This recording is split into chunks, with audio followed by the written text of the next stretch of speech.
Retro.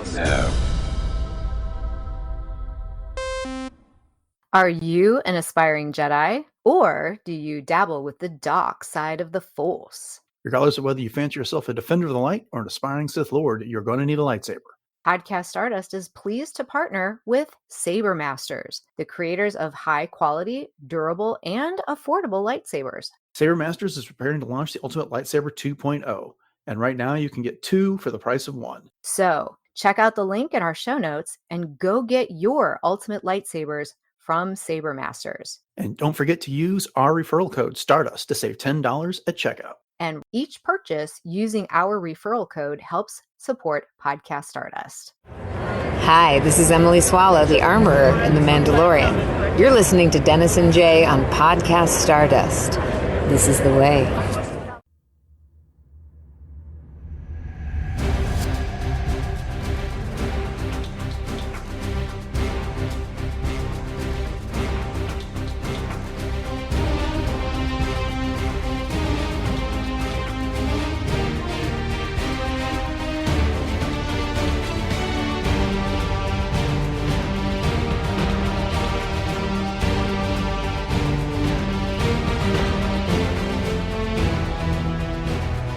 Welcome to Podcast Stardust. This is the fully armed and operational podcast dedicated to Star Wars news, reviews, and discussion. I'm Dennis Keithley.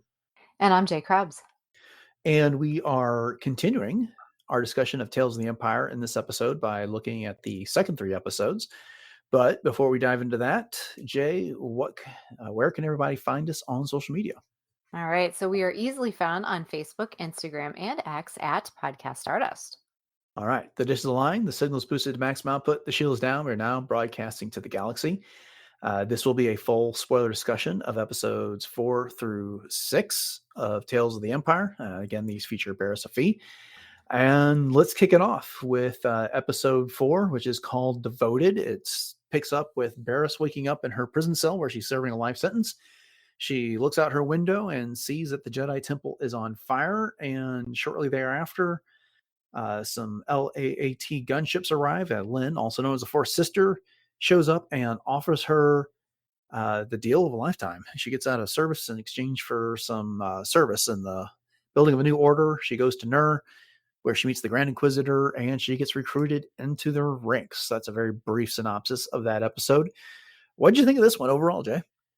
Well, as we were saying with the first episodes with Morgan Elsbeth, that these episodes just waste no time jumping right in and getting right to the action and getting right to the heart of what's going on. So I was riveted right from the very beginning. I mean, especially when you see the Jedi Temple burning.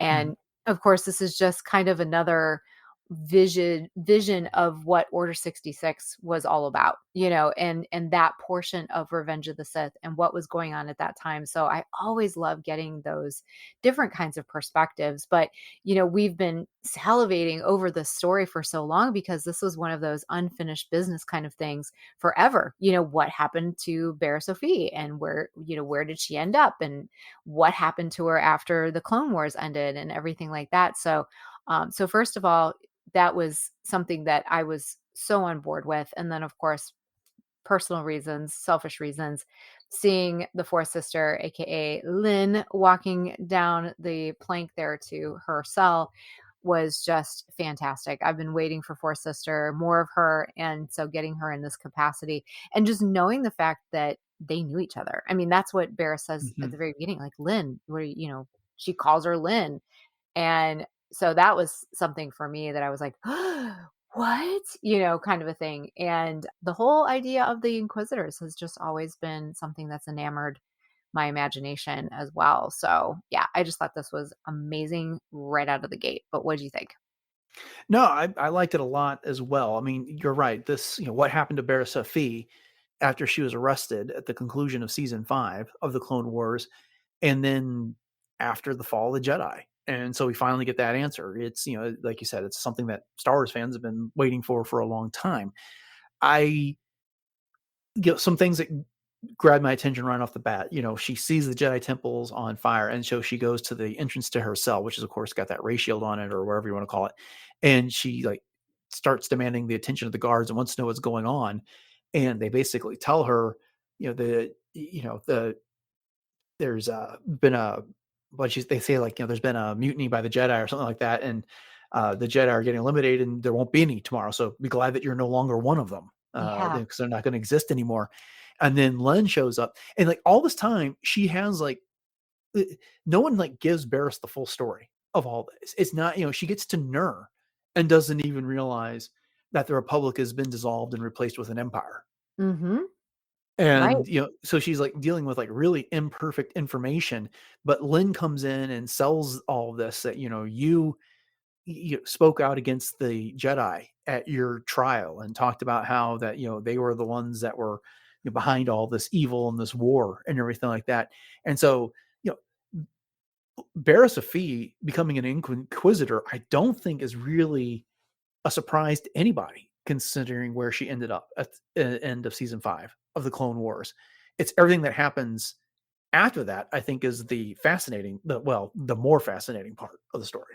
Right. And we've come to understand that a lot of the Inquisitors arrive at that juncture in their career, so to speak, through torture. And so, as we saw with the shaping of these first Inquisitors, that's not always the case, and that a lot of them are just simply, for lack of a better word, brainwashed into believing that this is either A, their only option, or B, the best option, and that because of the way that the Jedi were, quote unquote, overthrowing the chancellor and did this mutiny and everything like that, that this is the most logical conclusion. This is the way to serve this new empire and to put those skills as a Jedi to better use towards this empire. So it's just, yeah, it's so twisted. I just, yeah, it's the whole psychology of it is always just enamors me big time.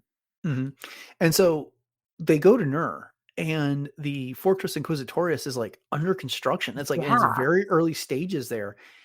And Vader was given the Inquisitors from the Empire, was basically told to create this like early on, but they went into overdrive to build this fortress, because we are not far at all from the end of Revenge of the Empire Day, Right. the end of Revenge of the Sith in this matter, and they've already got like a huge chunk of this base built. Hmm. But she goes inside and she recognizes 2 Jedi there. We got Dante, who is a Kafex, who we've seen in The Rise of Skywalker, and Amar, which was unidentified on Wikipedia. I looked it up, and I didn't recognize that species from anywhere. Did you? No, and so I'm glad that you mentioned that. Okay. So the Grand Inquisitor arrives and basically says that they're building a new coven to ensure the security of this empire. And this is like the first time Barriss is hearing of an empire.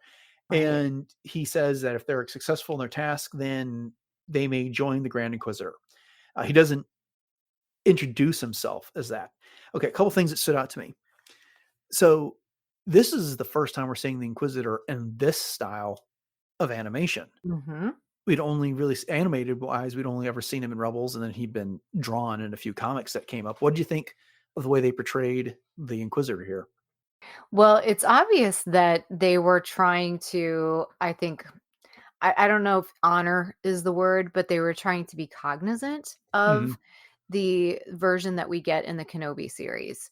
So Mm-hmm. it's definitely a much more stylized version of that than what we got in Rebels. So I noticed that right away at first as well. I was like, okay, they're reaching a happy medium kind of a thing here. But what did you think? Exact same thing. He's a Pow. We always took him to be a Powan, and we got Mhm. to see them in Revenge of the Sith. And when we got to see the Inquisitor in Rebels, okay, that's what a Rebels animation style of Powan would look like, you would think. But that's not what they went with. They didn't go with that Revenge of the Sith style in Kenobi, which maybe suggested he wasn't a pure Powan after all. And so I kind of like that they, as you put it, they were cognizant of how he looked there and kind of blended the two styles to give him the way he looked here. Mhm. I agree. But they're sent off to a waiting room, and Amar is like, I'm not having this. I'm leaving. And Barriss warns him off. And that's the last we see of Amar. Yeah. What a And terrible accident. Right. So the Grand Inquisitor takes Barriss and Lynn takes Dante, and they kind of, we don't know exactly what the Fourth Sister and Dante do, and I'm assuming it's a similar sparring session. But the Inquisitor basically brings Barriss to a sparring room of sorts, and tells her to take up a lightsaber and try to strike him, and she can't do it. And the lesson he's trying to teach is that the lessons of the Jedi limit your power. I will help you overcome this weakness. And eventually, like, she throws she uses a force push on him and throws him up against the wall, which pleases him because, he basically looked at her as like no longer holding back. Okay. We need to skip ahead just a bit because, like, he's dancing around with his hands behind his back while she's taking all these swings at him and can't land any of them. But then what happens in the third episode? Lynn comes after her, and what does she do? Right. She stands with her hands behind her back and basically just dodges all of her blows. What do you make of that? Yeah, I mean, that is such a great cyclical kind of thing, Mhm. but yet in a different light, because obviously the Grand Inquisitor is pure dark side, in terms of the prowess and the just the egotistical nature, of the dark side. Whereas with Barriss, doing that in the third episode is more of, like a Jedi thing. The Jedi Mhm. uses fighting, this kind of thing for defense, not for attack. And so it was totally from a different place in the Force. And so I think that that is such a great way to bring that full circle in terms of her very first initial, encounter with the Inquisitors versus her very last encounter with an Inquisitor. Yeah, because the Inquisitor's message, when he's the one without the saber dodging her blows, is that the lessons of the Jedi limit your power. And so she Mhm. gives in, she kind of breaks the lessons of the Jedi to throw him through the Force. But then when she's talking to Lynn, she says, your anger makes you predictable. And Mhm. that's why she can dodge everything. So I'm just trying to wrap my mind around that. I haven't thought about it as much as I'd like. But, this, before she was giving in to the anger to summon the power to get him, but then it's ultimately the anger that makes her capable of evading Lynn in that Mhm. instance. So yeah, but we'll get into more of that when we get into that third episode Right. there. Well, one thing real quick too with Mhm, Barriss at this point in her life, she is one confused little puppet. You know what I mean? She didn't mhm, even really understand the severity of her actions when she did accuse Ahsoka of sedition, and she was coming from a different place, I think, at that point. And so then when she was convicted, she was still very confused and conflicted. And now that mhm. everything that she'd ever known, the Republic has fallen apart. Now it's this empire. I think that the Grand Inquisitor and just the Inquisitorius in general was trying to capitalize on that confusion. And Mhm, so by calling her out with the Jedi being weak, just helped her to kind of get over that hump, you know what I mean, of mhm. being confused. And yet she still didn't really understand the scope of what she was doing. You know what I mean? Like in Yeah. terms of what does that mean to be an inquisitor? She didn't really know. Oh, it becomes very No apparent idea. in the next Yeah. episode. Mhm. We'll get to that real quick. But so she pleases the Grand Inquisitor by giving into this anger and throwing that force push at him. And then the next thing that happens is that she is put into another room with Dante, and there's a circular path surrounding a pit. And then overlooking the pit is a platform, and it's the Grand Inquisitor and the Fourth Sister, so Lynn, are up there. And the Grand Inquisitor says, that you've impressed us, but we've only got room for one more person in the Inquisitorius. And he throws in a lightsaber, and then a shield comes down from the ceiling around them and slowly starts moving in on them. So it's basically kill or be killed. The winner survives and gets to join the Inquisitors. And Barriss resists this at first, saying, we don't have to do this. We don't have to fight. Mhm. But Dante says, that, hey, they killed Amar. They are in fact going to kill us if we don't do this, because that's the thing I left out. Grand Inquisitor said, your friend what do you say, had an accident or didn't survive or Yes. didn't make it. And Had so, a terrible accident. yeah, and throws some piece of his uniform down that's got blood on it. So the message has been delivered. Mhm. And she ultimately kills him with a force choke. Mhm. Did that surprise you at all? Yes, very much so, because I thought, "Oh my gosh, that's very, very dark." That Mhm. is definitely not the Jedi way. Yeah, I have to admit, even though she was falling to the dark side, or we'd seen her kind of fall to the dark side in the Clone Wars, she came from a place like, the Jedi have lost their way. In a way she did too, but it didn't like I didn't realize she had so lost her way that she was willing to Mhm, do something like that. But I mean, I'm not sure what other choice she had in mhm. this matter. What do you think? Did she, is there something Yeah. else she could have done? Well, I think a lot of it was out of desperation. Mhm. She literally felt the walls closing in on her, and she was faced with the fact that she knew Lynn, she trusted Lynn, and now that she knows that it's either kill or be killed, and that Amar was clearly not having an accident, that it all came crashing down on her. So I think that it was out of that desperation that she ended up doing that, because she knew it was, the only thing she had in her arsenal at that point. Yeah. So Dante falls, his body falls down the shaft. The shield goes down. Lynn presents Barriss with her helmet, and they say, "Welcome, sister." So she gets to join the Inquisitorius. The next scene we have is there is a audience chamber, semi throne room type of a place, and Barriss, the fourth sister, Marak, and it escapes my memory. What was the name of the Inquisitor that's kind of got the Raven mask that was at the end of Tales of the Jedi that Ahsoka confronted? Do we ever get Is his name? is that the 6th brother, I wanna say, maybe, but I don't maybe know, not. but he's there as well. And when the Grand Inquisitor comes in, they kneel, and he says, "It's time to meet your new master." And Darth Vader arrives and sits on his throne. Barriss is put on her helmet, and then the Grand Inquisitor says, "Rise, Inquisitors, long live the Empire." And she echoes that, "Long live the Empire." Um, we'd seen pretty much this scene in the trailers for this. I kind of wish they hadn't spoiled it that way. It would have been really Yeah. cool just to get this in the moment. Oh, I agree.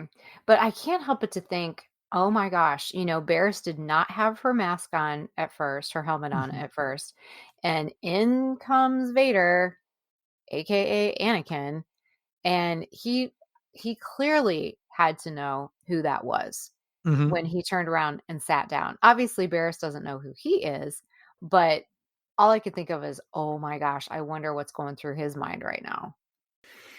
Yeah, I know we kind of talked about that when we saw the trailer that revealed this moment. And my theory is that he didn't really care about that anymore. He wasn't looking for justice for Ahsoka anymore. He was only looking for ways to get revenge against the universe, and she was part of that.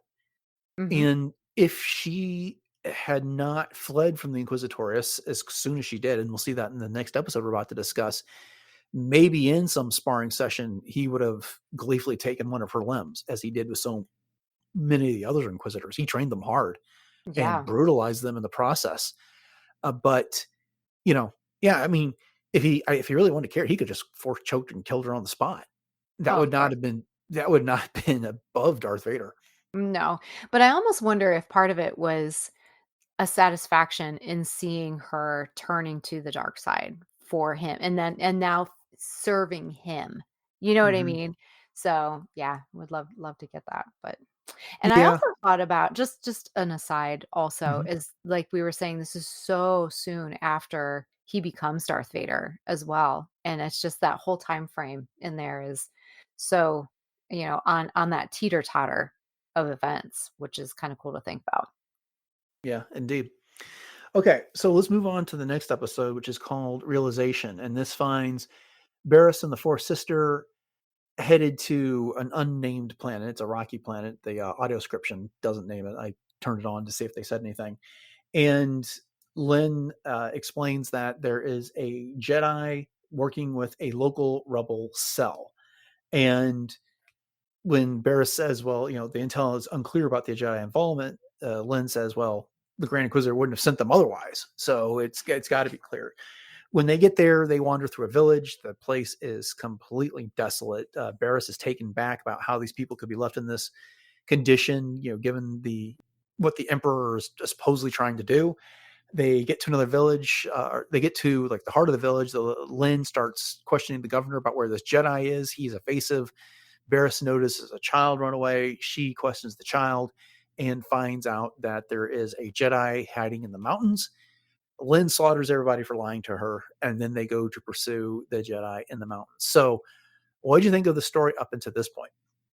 Well, when we first see Barriss and Lynn, it's obvious that they have kind of reached a comfortable partnership at this point, and it makes me wonder how long they've been doing this. It seems like it's long enough that Barriss has had a few missions with Lynn, but yet maybe not enough to the point where her Jedi compassion and empathy has been struck out of her completely, because as we see, this takes a definite turn. There was a couple of places in this particular episode though where the animation was a little rough. There were some places where Lynn was walking on the rocky terrain that just seemed kind of weird, little jaggedy. It didn't seem, and obviously it's ragged terrain, but still, it just, I don't know, it just didn't look as good as I had thought that it would at that point. No. But at any rate, that's neither here nor there.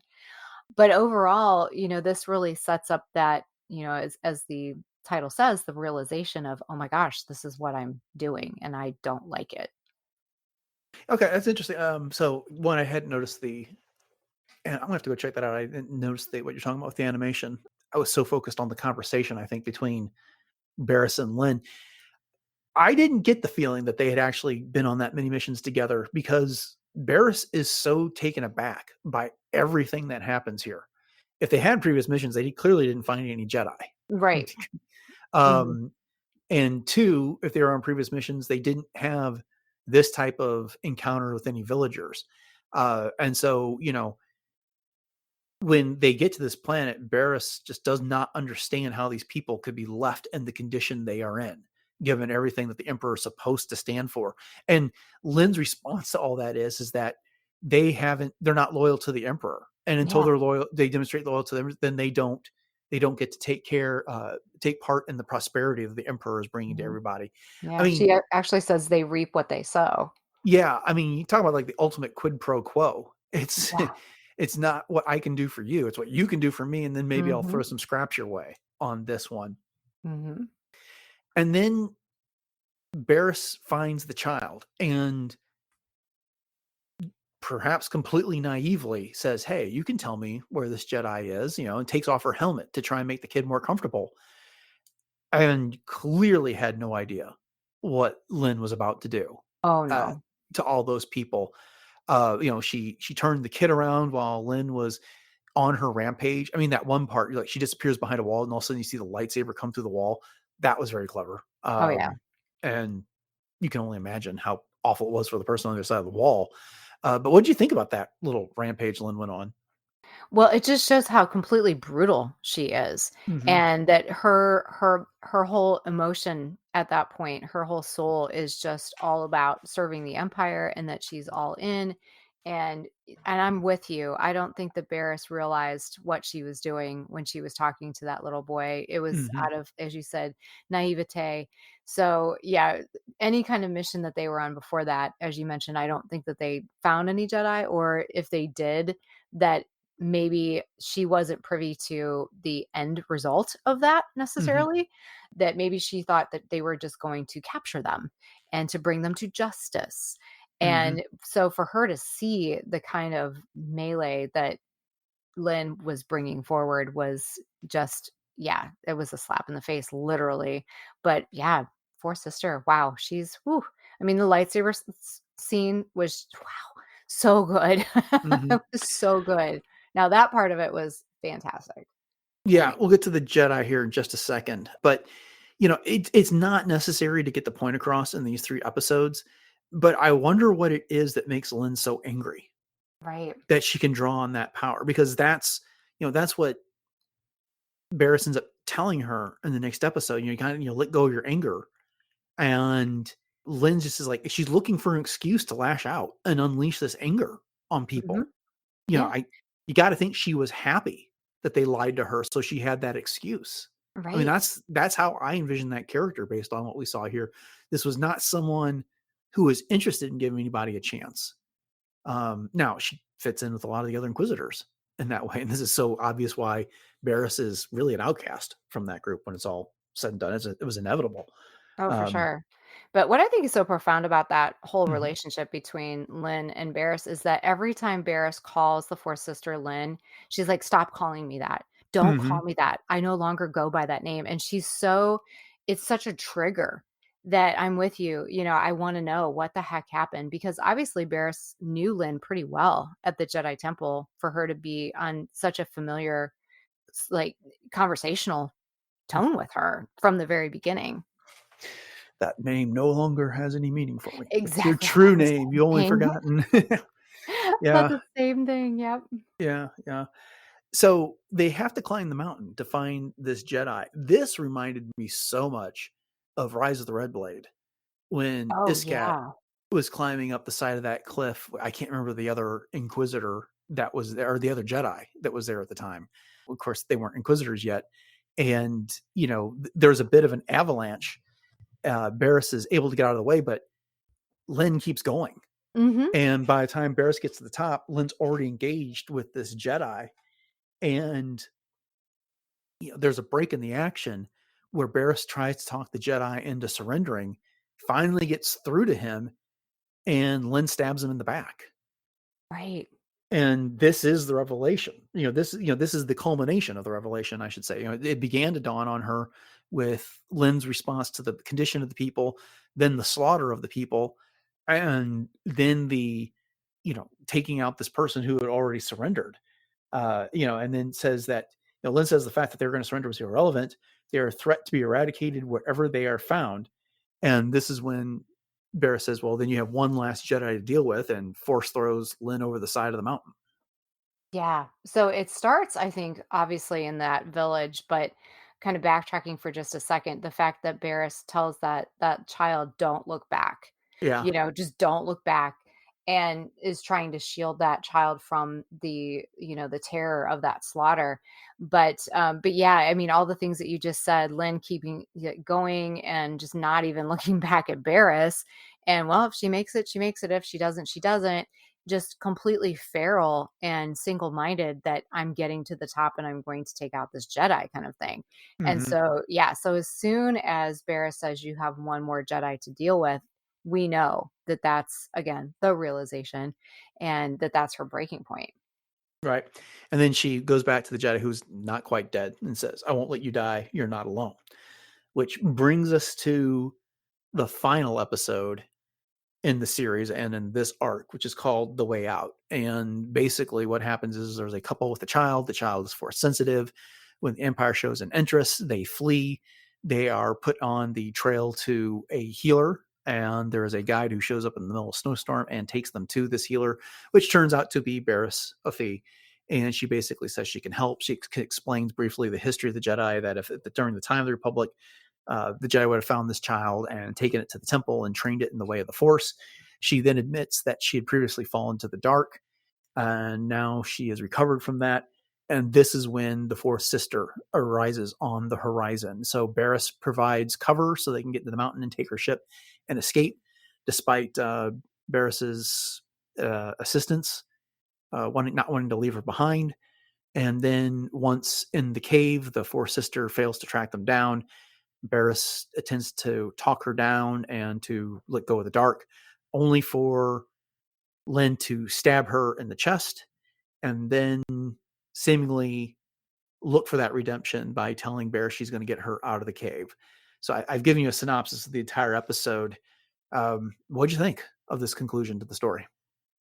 I knew it was gonna be Varys, from the very beginning when they got to this planet that this was Mm-hmm. gonna be the healer because that was sort of a foreshadowing in the last episode when she was with the Jedi that was slain that I won't leave you. And so I think it's interesting though that, we have this Jedi that has healing powers, and obviously people from all over the galaxy know where to seek her out. And the fact that the Jedi powers, quote unquote, are seen as a curse is just, again, kind of one of those things that goes right into the whole age that we're in. One thing that I didn't really understand, I guess is not the right word for it, but the fact that yes, Barriss is older, Mm-hmm. but she's a Mary Ellen and they live long, long, long, long lives. So she looked extremely weathered just for having that bit of time pass. And yet Lynn did not. So we don't know. No one's ever said what species Lynn is, but apparently they are very long lived as well. And they don't age very well. Yeah, so the thing with Mary Ellens is that they're not consistent in Star Wars, because prior to Right. seeing Vernestra Rowe was going to be in the Acolyte, they were believed to have basically a human lifespan, Mhm. the upper limit of 100 years or so. And Vernestra Rowe is clearly doing very well for someone who's like 106, 116, or Right. whatever she's going to be in the Acolyte.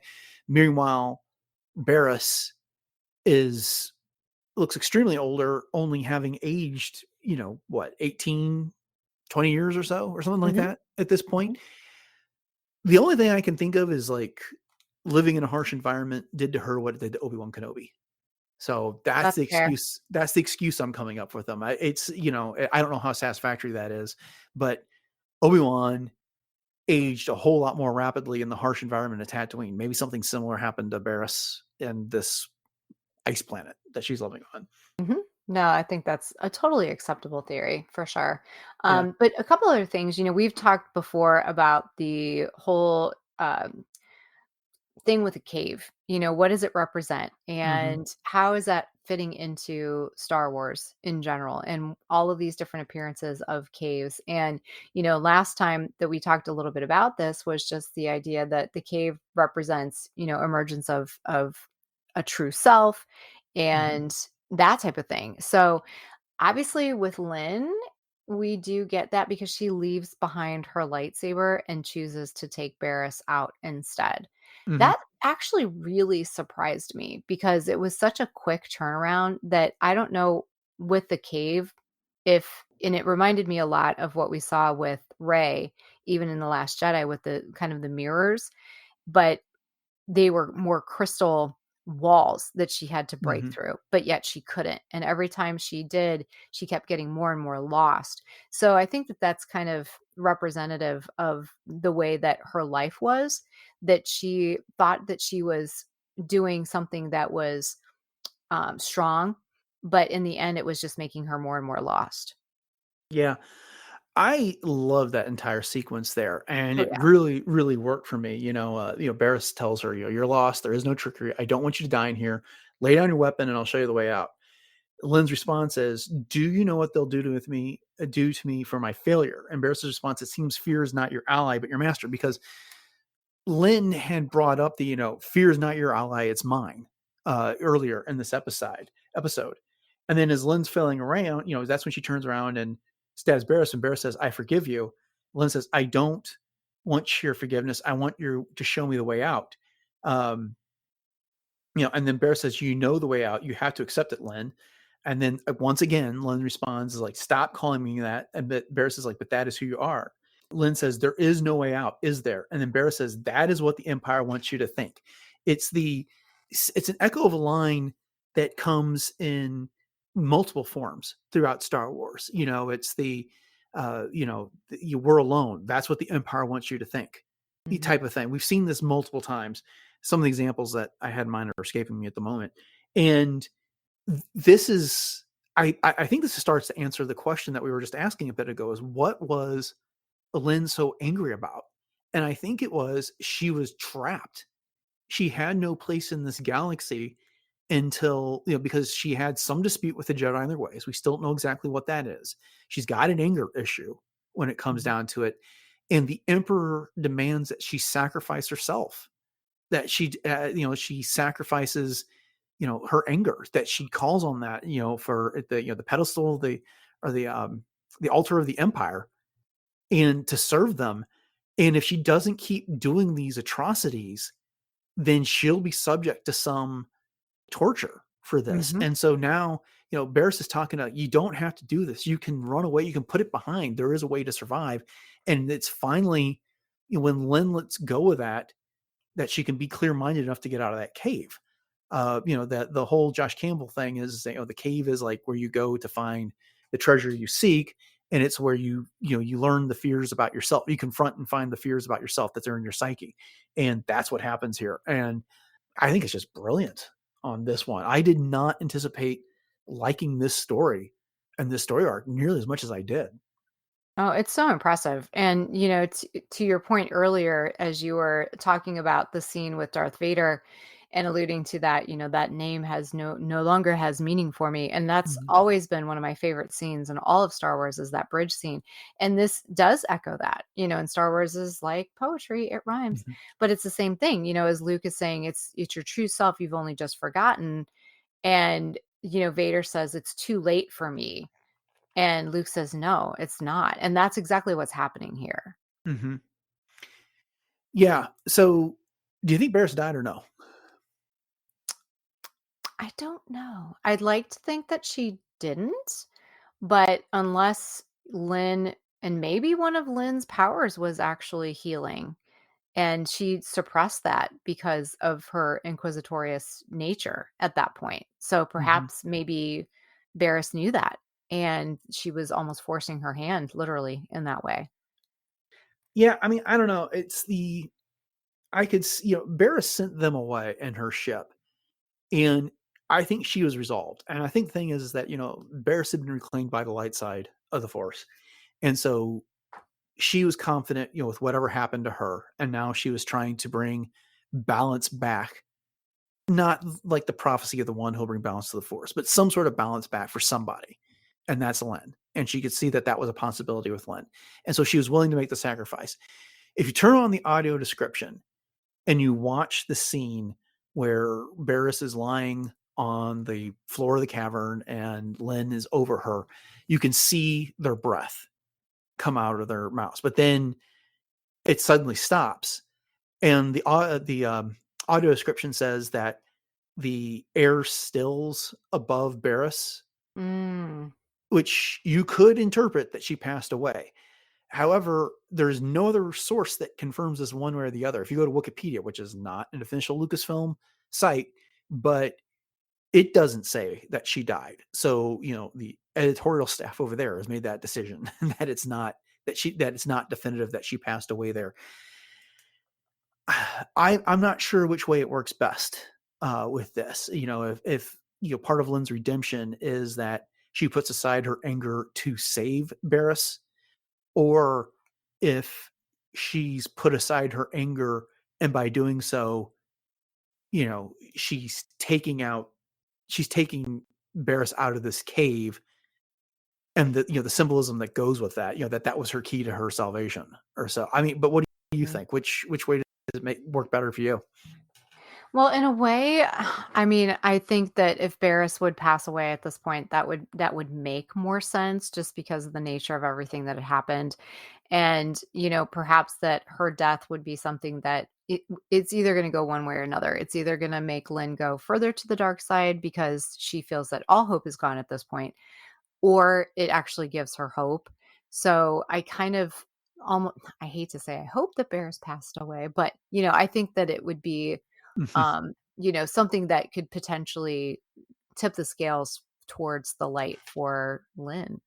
I don't know, but what do you think? Yeah, I don't know. Like I said, I'm not sure what I think about that. What's remarkable to me is that I think prior to Tales of the Empire here and the way this all played out, most people would have expected, does not surprise anyone that Barriss joined the Inquisitorius. But I think what most people would expected was that she would have a sense of revenge about her, and that Mhm. she would go about willfully killing Jedi when she was able. But we didn't, she did not have a long career with the Inquisitors at all, and that's noted by we haven't seen her like in the Jedi games that have been out there on consoles. We haven't seen her in the Darth Vader comics. She's not shown up anywhere else as an Inquisitor. There's been all Right. kinds of speculation that, at one point she was Morag or something like that. So the expectation of Star Wars fans is largely that she was going to be a long-term Inquisitor, and that, perhaps she's going to get her comeuppance at the hands of some Jedi at some point. I like that didn't happen for her in this regard. So either way, she was redeemed, and she's, and that's a happy ending in and of itself. So I'm fine with it either way. I don't know what's necessarily to be gained other than just like the feel good moment if she would have survived. But so I'm kind of with you that perhaps it's more fitting that she died so that Len could be redeemed. That's one more redemption, and but we have no idea what Len's up to after this. But I'd like to Right. know. Right. Oh, I would too. And that would be something I would love to be able to explore. Mhm. As far as the numbering system for the Inquisitorius goes, I've come to the realization that it definitely doesn't go in order necessarily. That maybe the first Inquisitors had, like obvious I think that the first brother, quote unquote, is the Grand Inquisitor. And then Mhm. it kind of goes from there. However, because later the second sister, there's this really weird disconnection between the way that the numbering system goes, because I know I looked this up. So in the Vader comic in 2017, that shows Vader's first interaction with the Inquisitors, which was the Grand Inquisitor, the fifth brother, the sixth brother, the seventh sister, the eighth brother, and the ninth sister. So, but the thing of it is that some of them end up dying here, there, and everywhere. And so now, here we've got Maroc, which we don't know what his designation is.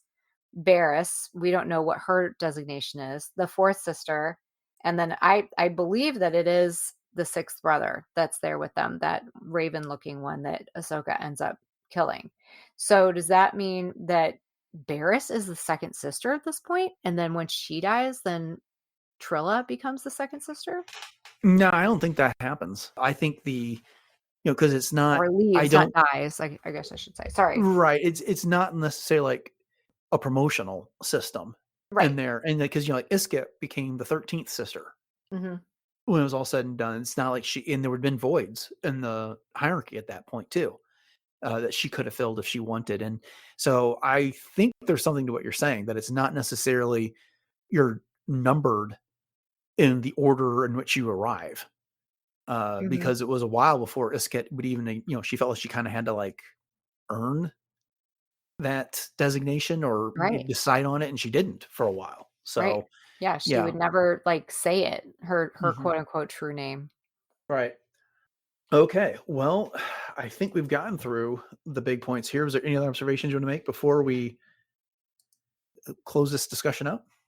Well, again, I'm just all over the fourth sister as far as Mm. getting more screen time. And I just think she was beautifully portrayed in this. And Mhm. I love the fact that Rhea Calstet came back to voice her. I love that we got her name, and I just want to learn more. And I'm just so, so happy that we got this, resolution, even if it poses more questions about Barriss, Mhm. but it did fill in a lot of those questions that we had after the Clone Wars. So I think this is an amazing arc. There's so many great story beats of the mythos of Star Wars, as we were mentioning with the caves and, all of that I just think that this particular arc is just absolutely fantastic. Indeed. Indeed. All right. Well, then, that'll do it for this discussion of Tales of the Empire. Thank you all for joining us for this episode of Podcast Stardust. We hope you enjoyed it. And if you did, then please consider subscribing to the show so that you'll get our upcoming episodes downloaded automatically to your podcatcher of choice. Also, like to remind you, you can find our entire back catalog of shows over on richazapp.com. And while you're there, you can check out a bunch of other great podcasts covering everything from the MCU and DC to Dune, Star Trek, and a whole lot more. We always appreciate your ratings and reviews on your podcatcher of choice, especially if those are 5-star ratings. That helps out with the algorithms and helps others to find and check out everything that Podcast Stardust is all about. It's also great when you can share the show on social media with your friends. Those recommendations go a long way to helping the show grow, and we appreciate each and every one of you that have done that. So with those thoughts in mind, Jay, where can everybody find us on social media? All right. So we are very easily found on Facebook, Instagram, and X at Podcast Stardust. And as Dennis was just saying, we sure do appreciate all the shout outs that we've been getting and the shares for the show. And you can continue to do that on those outlets as well as on our 2 YouTube outlets. So we have the regular YouTube channel and our YouTube music channel as well. And we are also found on literally every other podcatcher and streaming service available to podcasts, including Spotify. So if you can give us a review over there, that also helps bump us up those algorithms, and we sure do appreciate that. And in addition to that, we also have our Pinterest boards, and if you are up for some real-time chatter, you can join us on our Discord room, which is part of the RetroZap Discord server. So if you're interested in doing that and joining us for that discussion, you can hit up the link in our show notes. And we also have a link to our TeePublic store in our show notes as well. And you can pick up one of 7 different show logo designs available on all kinds of goods, from home goods and apparel and everything in between. And each one of those purchases does help to support the show. And if you'd also like to support the show, you can also support yourself in your own lightsaber combat by picking up a lightsaber from Saber Masters. So if you go to sabermasters.com, you can check out all of the battle quality, battle ready lightsabers that Saber Masters has to offer, including the Ultimate Lightsaber 2.0. And you can use the code Stardust at checkout to save yourself an extra $10. And it also does, once again, help to support the show. So with that, Dennis, why don't you let everyone else know what other show they can support by listening to? Oh, sure. So I host a podcast devoted to Star Trek called Warp Trails with my wife, Beth. You can find that on the RetroZap podcast feed on your podcatcher of choice. You can also find it over at retrozap.com, which might actually be the easiest place to find the back episodes. And we are currently talking about season 5 of Discovery, and later this year we'll be talking about season 5 of Lower Decks. But if you want to check out our thoughts on previous seasons of Discovery, Lower Decks, Strange New Worlds of Picard, again, just go over to retrozap.com and you can find it there. Jay, where can everybody find what you are up to with the world of cosplay? All right, really easy to do. Just head over to Instagram and look up j.snips cosplay, and boom, you'll find me there as Ahsoka, Hera from 2 different versions, the Ahsoka series as well as Rebels. Also, the fourth sister, of course, Love Malin, and also my original concept Mandalorian. And I will be in Medina on June 1st with Vanessa Marshall, appearing there most likely as Hera as well, and hanging out there for the day at the Toy and Comics Collectibles Show at the Medina County Fairgrounds in Medina, Ohio. So if you want some more details about that, you can hit me up on my DMs or just keep watching out for my stories and my posts over on j.snips cosplay. Okay, coming up on the show this Wednesday, we are wrapping up season 3 of our coverage of the Bad Batch with a fun retrospective featuring some really cool guests. So make sure to check that out. And then on Friday, it'll be our weekly look at Star Wars news. So thanks for listening to episode 731 of Podcast Stardust, everyone. Have a great week. And until next time, may the Force be